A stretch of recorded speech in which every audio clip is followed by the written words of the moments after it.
हाय, मंगल्स किचनमध्ये तुमचं स्वागत आहे। आज मी डब्यासाठी सुक्की पालकाची भाजी करणार आहे। त्यासाठी पालकाची भाजी धुवून चिरून मी घेणार आहे।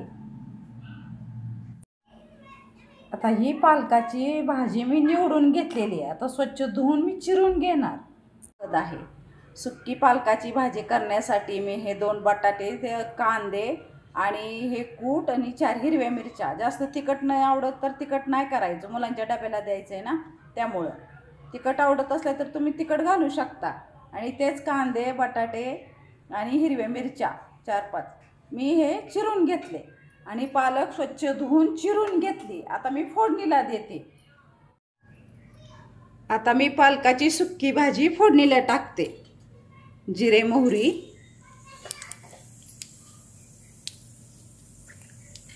हिरव्या मिरच्या,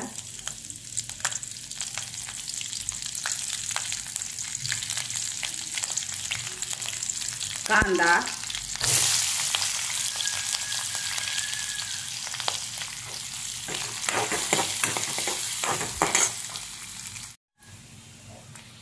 आता हा कांदा थोडा लालसर होत आला आहे बघा। मग आता थोडा हिंग टाकून घेते मी आणि हा बटाटा सुद्धा जरा परतून घेते। त्याची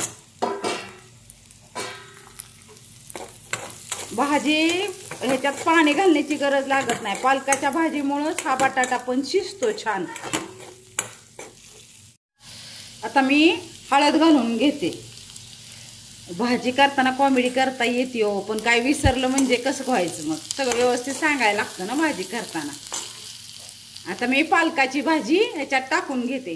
मीठ नाही लगेच टाकायचं, सगळी पालकाची भाजी बसली ना सगळे खाली म्हणजे मग टाकायचं मीठ। आता ही पालकाच्या भाजीला आहे बघा पाणी सुटले सगळं। आता चवीनुसार मीठ टाकून घेते मी।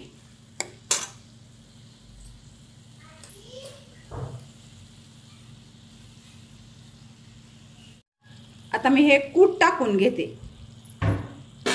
आणि वाफ येऊन देते। 2-3 वाफा आली की भाजी चांगली शिजते। मी झाकून ठेवते। हे बघा पाणी सुद्धा टाकलं नाही, हे पालकाच्या भाजीचं पाणी सुटलेलं आहे, त्याच्यामुळे मग ही भाजी छान शिजते। भाजी